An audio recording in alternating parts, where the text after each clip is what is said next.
Breaking news చూస్తున్నాము. హార్మోజ్లో మరోసారి తీవ్ర ఉద్రిక్తత నెలకొని ఉంది. ఇరాన్పై అమెరికా భీకర దాడులను కొనసాగిస్తుంది. ఇరాన్ రాడార్ సైట్లను అమెరికా కూడా పేల్చివేసేసింది. హార్మోజ్లో 4 డ్రోన్స్ని లాంచ్ చేసి ఇరాన్ అమెరికాకు సంబంధించిన నేవీ షిప్స్ పైన దాడికి యత్నించింది. కౌంటర్గా అమెరికా రాడార్ సైట్లను పేల్చామంటూ అమెరికా వివరణ ఇచ్చింది. ఆ 4 డ్రోన్లను సైతం కూల్చేశామంటూ అమెరికా యుఎస్ సెంట్రల్ కమాండ్ ఒక స్టేట్మెంట్ ఇచ్చింది. ప్రస్తుతానికి గొరుక్ అలాగే కెష్మ్ స్ట్రైట్ ఆఫ్ హార్మోజ్ని మానిటర్ చేయడానికి ఇరాన్కి సంబంధించిన ఈ 2 ద్వీపాలు 2 పోర్ట్స్ అని చెప్పొచ్చు. రాడార్ సిస్టమ్స్ ఉంటాయి సాధారణంగా ఇక్కడ. ఈ గొరుక్ అలాగే దాంతోపాటు కెష్మ్ ఐలాండ్లో తీర ప్రాంతాన్ని పర్యవేక్షించే రాడార్ సైట్లపై అటాక్ చేసినట్లు వెల్లడించింది అమెరికాకు సంబంధించిన సెంట్రల్ కమాండ్. యుఎస్ దాడులకు ప్రతీకారంగా గల్ఫ్పై ఇరాన్ దాడులు చేసింది. నిన్న మొన్న మనం చూస్తే కువైట్లోని ఎయిర్పోర్ట్ పైన డ్రోన్స్తో అలాగే మిసైల్స్తో ఇరాన్ దాడులు చేసింది. మరోపక్కన కువైట్లో యుద్ధ సైరన్లు కంటిన్యూస్గా మోగుతూనే ఉన్నాయంటే అక్కడ పరిస్థితులను అర్థం చేసుకోవచ్చు. మరోపక్క అమెరికాకు సంబంధించిన డొనాల్డ్ ట్రంప్ ప్రెసిడెంట్ శుక్రవారం ఆయన మాట్లాడుతూ ఖచ్చితంగా ఒక కొలిక్కి రాబోతుంది, ఖచ్చితంగా ఇరానియన్స్ గతంలో ఎన్నడూ చేయని పని చేస్తారు వాళ్ళు అంటూ ట్రంప్ చెప్పుకొచ్చే ప్రయత్నం చేశాడు. కానీ వాస్తవానికి యుద్ధం కొనసాగుతూనే ఉంది, ముందుకు వెళ్తూనే ఉంది. ఒకసారి మనం చూస్తే కాంగ్రెస్ అమెరికాలోని పార్లమెంట్లో ఓటింగ్ కూడా చేయడం జరిగింది. యుద్ధాన్ని కొనసాగించాలా వద్దా అన్న దానిపై ప్రతిపక్షాలు అలాగే తమ పార్టీకి సంబంధించి ట్రంప్కి రిపబ్లికన్స్కి సంబంధించిన వ్యక్తులు కూడా ట్రంప్కి వ్యతిరేకంగా ఓట్లు వేశారు. దీనికి సంబంధించి ఒక్కసారి ఈ దాడులకు సంబంధించి ఒక్కసారి ఆ విజువల్స్ని ఒక్కసారి చూసే ప్రయత్నం చేద్దాం. దాని తర్వాత డీటెయిల్గా మాట్లాడుకుందాం.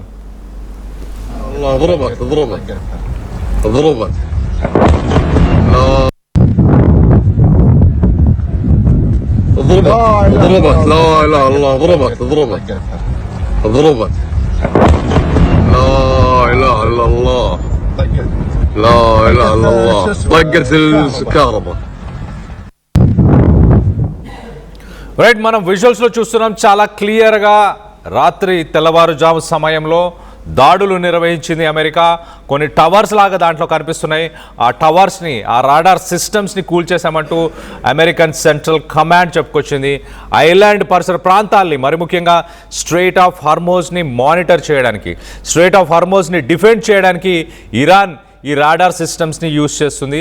అదే రాడార్ సిస్టమ్స్ని ప్రస్తుతానికి అమెరికన్ ఆర్మీ కూల్చివేసిందంటూ ఒఫీషియల్గా సోషల్ మీడియాలో చెప్పుకొచ్చే ప్రయత్నం చేశారు. ఒకసారి మనం చూస్తే ప్రస్తుతానికి టెన్షన్స్ స్ట్రైట్ ఆఫ్ హార్మోజ్ పరిసర ప్రాంతాల్లో ఒక్కసారిగా ఎస్కలేట్ అయ్యాయని చెప్పుకోవచ్చు.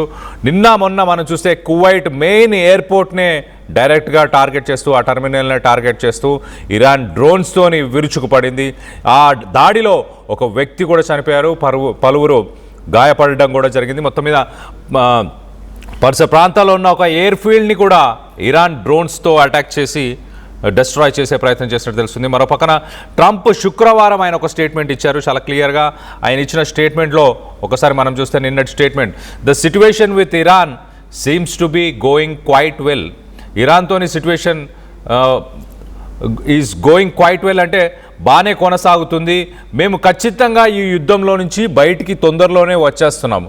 అయితే అలా రావడానికి 2 దారులు ఉన్నాయి. ఒకటి ఒక స్ట్రాంగ్ వే, అలాగే ఇంకొకటి సాధారణంగా బయటికి రావడం. అంటే ఒక పేపర్ మీద సంతకం పెట్టి బయటకు వస్తామా, లేక ఒక స్ట్రాంగ్ డెసిషన్ తీసుకొని బయటకు వస్తామా అంటూ ఆయన మాట్లాడాడు. అంటే ఒక పీస్ డీల్ని మాట్లాడుకొని బయటకు వస్తామా, లేక ఆ ఇరాన్లో ఉన్న ప్రభుత్వాన్ని కూల్చేసి ఒక యుద్ధం చేసి మొత్తం దాడులు చేసి బయటకు వస్తామా? అసలు ఆ హార్డ్ టఫ్ వేలో బయటికి రావడం అనేది చాలా సులభము అంటూ కూడా ట్రంప్ మాట్లాడాడు. అంటే యుద్ధం చేయడమే ఈజీ, మాకు యుద్ధాన్ని కొనసాగించడం ఈజీ, కానీ నేను వెయిట్ చేస్తున్నాను, కొంత సమయం ఇస్తున్నాను ఇరానియన్స్కి. వాళ్ళు ఒకవేళ పీస్ డీల్ని సైన్ చేస్తే మేము దాంట్లోంచి బయటకు వచ్చే ప్రయత్నం చేస్తామంటూ మాట్లాడుకోవచ్చు. అలాగే ఫెర్టిలైజర్ ప్రైజెస్, అంటే మనం ఫెర్టిలైజర్స్కి సంబంధించిన ప్రైజెస్ కూడా ప్రపంచ దేశాల్లో ఒక్కసారిగా ఆకాశాన్ని అంటే అవన్నీ కూడా 4 నెలల ముందు ఎలాగైతే ఆ రేట్లు ఎలాగైతే తక్కువగా ఉన్నాయో ఆ రేట్లు మళ్ళీ వస్తాయంటూ ఆయన ఫెర్టిలైజర్స్ గురించి కూడా ఉద్దేశించి మాట్లాడాడు. సో మొత్తం మీద ఇంట్రెస్టింగ్ టర్న్అవుట్. ట్రంప్ ఒక పక్కన నిన్ననే యుద్ధం ఇంకా కొనసాగదు, ఇరాన్తో మేము గుడ్ టర్మ్స్లోనే ఉన్నాం, ఒక పీస్ డీల్ వచ్చే అవకాశం ఉంది అంటూ నిన్న మాట్లాడాడు. ఇరాన్ మరోపక్క నిన్న కువైట్ పైన విరుచుకుపడింది. అలాగే అమెరికా ఇప్పుడు ఇరాన్కి సంబంధించిన 2 ఐలాండ్స్లోని రాడార్ సిస్టమ్స్ పైన అమెరికా విరుచుకుపడింది. ఇరాన్ డ్రోన్స్తో కువైట్ అంటే గల్ఫ్ దేశాలను టార్గెట్ చేస్తుంది. స్ట్రెయిట్ ఆఫ్ హార్మోజ్ పరిసర ప్రాంతాల్లో అమెరికాకు సంబంధించిన నేవీ షిప్స్ పైన కూడా ప్రస్తుతానికి టార్గెట్ చేస్తున్నట్టు తెలుస్తుంది. ఒక పీస్ డీల్ కోసం ప్రస్తుతానికి సీజ్ ఫైర్ని ఇంకొక 60 రోజులు ఎక్స్టెండ్ చేయాలి. అలాగే ఇరాన్ న్యూక్లియర్ ప్రోగ్రామ్కి సంబంధించి ఇమీడియట్గా చర్చలు జరపాలి అనేది ట్రంప్ తీసుకొస్తున్న డిమాండ్. దాన్ని మరి ఇరాన్ దాన్ని యాక్సెప్ట్ చేస్తుందా లేదా అన్న దానిపై ఉత్కంఠ అయితే నెలకొనింది. యుద్ధం మళ్ళీ మొదలైంది, మళ్ళీ కొనసాగుతూనే ఉంది. మరోపక్కన లెబనాన్ ఇజ్రాయెల్కి సంబంధించిన పీస్ టాక్స్ వాషింగ్టన్లో జరిగాయి, అమెరికాలో జరిగాయి. ఆ పీస్ టాక్స్ ప్రస్తుతానికి అవి కూడా ప్రస్తుతానికి యుద్ధాన్ని కొనసాగిస్తున్నాయి. లెబనీస్ గవర్నమెంట్ సీజ్ ఫైర్ని అంగీకరించింది. అమెరికా, వాషింగ్టన్ అలాగే ఇజ్రాయెల్ ఒప్పందానికి వచ్చాయి. కానీ ప్రస్తుతానికి ఇరాన్కి సంబంధించిన హెజ్బుల్లా మిలిటెంట్ గ్రూప్ ఏదైతే లెబనాన్లో ఉందో అది ఈ అగ్రిమెంట్ని రిజెక్ట్ చేస్తూ అది దాడులను కొనసాగిస్తుంది. ప్రస్తుతానికి ఇజ్రాయెల్ మిలిటరీ కూడా శుక్రవారం రోజు సదర్న్ లెబనాన్కి సంబంధించిన పలు గ్రామాలపైన దాడి చేసింది. అక్కడ కొన్ని వేల మంది ఎవరైతే ఈ యుద్ధం వల్ల శతగాత్రులుగా అక్కడ ఉన్నారో వాళ్ళపైన కూడా భీకర దాడులు ఇజ్రాయెల్ మిలిటరీ చేసినట్టు తెలుస్తుంది. దీంట్లో మొత్తంగా 9 మంది చనిపోయారు. లెబనాన్కి సంబంధించి 6 డిఫరెంట్ లొకేషన్స్ పైన ఇజ్రాయెల్ దాడి చేసినట్టు తెలుస్తుంది. ఇరాన్కి సంబంధించిన స్టేట్ న్యూస్ ఏజెన్సీ దీన్ని రిపోర్ట్ చేయడం జరిగింది. మరోపక్కన ఇజ్రాయెల్ మిలిటరీ తమ 2 సోల్జర్స్ అంటే 2 సోల్జర్స్ కూడా గాయపడ్డారు, ఒకరు తీవ్రంగా గాయపడ్డారు. శుక్రవారం జరిగిన దాడులకు సంబంధించి ఇజ్రాయెల్కి సంబంధించిన 3 ఆర్మీ పీపుల్ 2 తీవ్రంగా గాయపడ్డారు, ఒకరు తీవ్రంగా గాయపడడం జరిగింది. సో మొత్తం మీద లెబనాన్ ఇజ్రాయెల్కి సంబంధించిన దాడులు కొనసాగుతున్నాయి. ఒక పీస్ డీల్ని మాట్లాడిన తర్వాత కూడా హెజ్బుల్లా దాన్ని వ్యతిరేకిస్తుంది. మరోపక్కన ఇరాన్ స్ట్రెయిట్ ఆఫ్ హార్మోజ్ పైన ఆధిపత్యాన్ని నిలబెట్టుకునే ప్రయత్నం చేస్తుంది. అమెరికా ఇరాన్ పోర్ట్స్కి వెళ్లాల్సిన షిప్స్ అన్నింటినీ కూడా ప్రస్తుతానికి అమెరికా వాటన్నిటిపై నిషేధాన్ని తీసుకొచ్చింది, వాటన్నిటిని నిలిపివేసే ప్రయత్నం చేస్తుంది. సో ఇరాన్కి ఎలాంటి ఇన్కమ్ ఎలాంటి ఆదాయం రాకుండా ఉండేలాగా అమెరికా చర్యలు తీసుకుంటుంది. మరోపక్కన ఇరాన్ గల్ఫ్ దేశాలు అలాగే అమెరికాకు సంబంధించిన నేవీ షిప్స్ని టార్గెట్ చేస్తూ ఎప్పటికప్పుడు భీకర దాడులు చేసే ప్రయత్నం చేస్తుంది. మరోపక్కన అమెరికాలో ఏం జరుగుతుందో ఒకసారి చెప్పే ప్రయత్నం చేస్తాం. అమెరికా హౌస్ ఆఫ్ రిప్రజెంటేటివ్స్లో యుద్ధం కొనసాగించాలా వద్దా అన్న దానిపై ఓట్లు వేశారు ప్రతిపక్షానికి సంబంధించిన నాయకులు అలాగే ప్రభుత్వానికి సంబంధించిన నాయకులు అందరూ కలిసి. రిపబ్లికన్స్ ప్రస్తుతానికి అక్కడ ప్రభుత్వాన్ని ఫామ్ చేశారు. ట్రంప్ రిపబ్లికన్ పార్టీకి సంబంధించిన వ్యక్తి, డెమోక్రాట్స్ ప్రతిపక్షానికి సంబంధించిన వారు. సో ఈ ఓట్ల లెక్కింపులో 215 మంది ట్రంప్కి వ్యతిరేకంగా అంటే యుద్ధానికి వ్యతిరేకంగా ఉన్నారు. 208 మంది యుద్ధాన్ని కొనసాగించాలి అంటూ కూడా మాట్లాడుకొచ్చారు. సో ఈ 215 మందిలో ఇంట్రెస్టింగ్ టర్న్అవుట్ ఏంటంటే ట్రంప్ రిపబ్లికన్ పార్టీకి సంబంధించిన 4 నాయకులు ట్రంప్కి వ్యతిరేకంగా ఓట్లు వేశారు. వారెవరు కూడా చెప్పే ప్రయత్నం చేశారు. మిషిగన్కి సంబంధించిన టామ్ బ్యారెట్, అలాగే వారెన్ డేవిడ్సన్ ఓహియో అనే స్టేట్కి సంబంధించిన వ్యక్తి, అలాగే థామస్ మ్యాసీ కెంటకీ స్టేట్కి సంబంధించిన వ్యక్తి, అలాగే బ్రైన్ ఫిట్స్ ప్యాట్రిక్ పెన్సిల్వేనియాకి సంబంధించిన వ్యక్తి.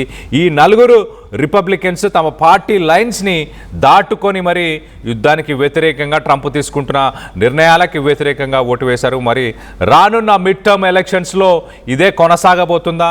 ఈ ఓట్ల లెక్కింపు, ఈ ఓట్లు ఏదైతే తనకు వ్యతిరేకంగా పడ్డాయో అవి మిడ్ టర్మ్ ఎలక్షన్స్లో కూడా తనకి వ్యతిరేకంగా పడే అవకాశం ఉందా? మరోపక్కన వార్ పవర్స్ రెజల్యూషన్ 1973 దాన్ని ప్రస్తుతానికి కాంగ్రెస్ ఇన్వోక్ చేసింది. అంటే అక్కడ పార్లమెంటు అమలు చేసే ప్రయత్నం చేసింది. ఒక్కసారి స్ట్రెయిట్ ఆఫ్ హార్మోజ్కి సంబంధించిన ఆ మ్యాప్ను కూడా ఒకసారి చూసే ప్రయత్నం చేద్దాం. మనం చూడొచ్చు ఆ స్ట్రెయిట్ ఆఫ్ హార్మోజ్ ఎక్కడైతే ఆ షిప్స్ అన్నీ బాటిల్ నెక్ అంటారు. ఆ బాటిల్ నెక్ దగ్గర ఎక్కడైతే తిరుగుతున్నాయో ఆ స్ట్రైట్ ఆఫ్ హార్మోజ్ దగ్గర రైట్ సైడ్లో లెఫ్ట్ సైడ్లో 2 ఐలాండ్స్, కెష్మ్ ఐలాండ్ అలాగే గొరూక్ ఐలాండ్, ఈ 2 ఐలాండ్స్ నుంచే స్ట్రైట్ ఆఫ్ హార్మోజ్ని ఇరాన్ చాలా కంట్రోల్ చేసే ప్రయత్నం చేస్తుంది. ఈ 2 ఐలాండ్స్ పైన ప్రస్తుతానికి అమెరికా అక్కడున్న రాడార్ సిస్టమ్స్ని, అంటే ఏ షిప్ వచ్చి వెళ్తుంది అనేది ఆ రాడార్ సిస్టమ్స్ నుంచే తెలుసుకునే ప్రయత్నం చేస్తారు ఇరానియన్స్. వాటినే టార్గెట్ చేస్తూ అమెరికా దాడులు చేసింది. ఇదంతా స్ట్రైట్ ఆఫ్ హార్మోజ్ దగ్గర పరిసర ప్రాంతాల్లో అమెరికాకు సంబంధించిన 5th నేవీ ఫ్లీట్ ఉంది, అంటే నేవీ షిప్ ఉంది. ఆ నేవీ షిప్ని టార్గెట్ చేసుకుంటూ ఇరాన్ నిన్న తెల్లవారుజామున నిన్న రాత్రి ఒక 4 డ్రోన్స్ని ఆ షిప్స్ పైకి ఇరాన్ పంపించింది. ఆ 4 డ్రోన్స్ని కూడా మేము సక్సెస్ఫుల్గా ఎదుర్కొన్నాము, వాటిని కూల్చివేశాము అంటూ అమెరికా స్టేట్మెంట్ ఇచ్చింది. కానీ దానికి రెస్పాన్స్గా దానికి రిటాలియేషన్లో మేము ఈ కెష్మ్ అలాగే గొరక్ అనే ఈ 2 ఐలాండ్స్ పైన దాడులు చేశామంటూ అమెరికాకు సంబంధించిన యుఎస్ సెంట్రల్ కమాండ్ ఆఫీషియల్గా చెప్పుకొచ్చింది. ప్రస్తుతానికి స్ట్రైట్ ఆఫ్ హార్మోజ్లో ఒక్కసారిగా షాక్కు గురయ్యాయి. అక్కడ సాధారణంగా రోజు ఒక 150 నుంచి 200 షిప్పులు 4 నెలల క్రితం యుద్ధం మొదలవక ముందు అయితే 150 నుంచి 200 షిప్పులు ప్రతిరోజు వెళ్తూ ఉండేవి. ఇప్పుడు ప్రస్తుతానికి ఒక 10ల సంఖ్యలోనే షిప్పులు వెళ్ళే పరిస్థితి. కొన్ని రోజులైతే ఇలాంటి దాడులు జరిగిన తర్వాత అక్కడి నుంచి షిప్పులు వెళ్ళడానికి భయపడుతున్న పరిస్థితి ప్రస్తుతానికి అయితే కనిపిస్తుంది. సో మొత్తం మీద యుద్ధం మళ్ళీ ముందుకు వచ్చింది, మళ్ళీ మొదటికే వచ్చింది. అమెరికా ఒక పక్కన, ట్రంప్ ఒక పక్కన దాడులు నిలిపివేస్తాము, ఒక కొలిక్కి వస్తాము, ఒక పీస్ డీల్ని మాట్లాడతాము అంటూ ట్రంప్ ఒక పక్కన చెప్తూనే ఉన్నాడు. కానీ మరో పక్కన దాడులు కొనసాగుతూనే ఉన్నాయి.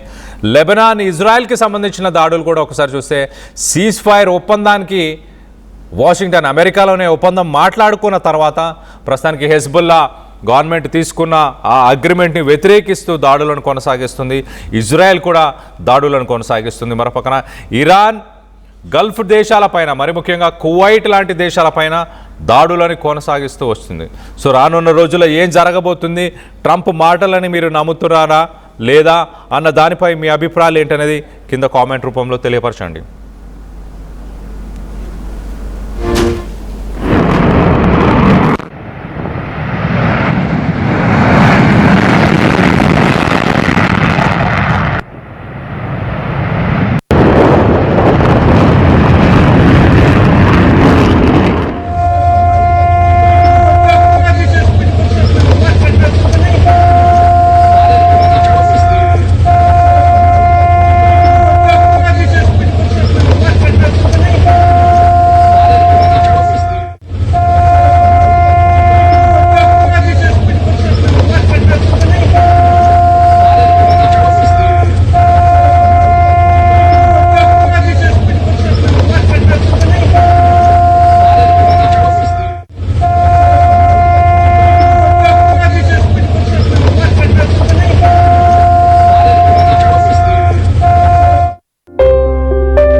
చిన్న చిన్న ఆనందాలు 35 ఏళ్లుగా నా జీవితంలో లేవు. 35 ఏళ్లుగా నేను డైపర్లలో బ్రతికాను. 6 సెంటీమీటర్ల ఫిస్టులా నా మూత్రాశయంలో లీక్ కారణమైంది. ఎవరూ నాకు సహాయం చేయలేకపోయారు. AINUలో వైద్యులను కలిసే వరకు అక్కడ వారు రోబోటిక్ శస్త్రచికిత్సతో నాకు పరిష్కారం ఇచ్చారు. వారు నా ఆత్మవిశ్వాసాన్ని కూడా తిరిగిచ్చారు. Precision Care makes it possible. The Center for Robotic Surgery at AINU. Bringing the industry expertise to the classroom. KL deemed to be university.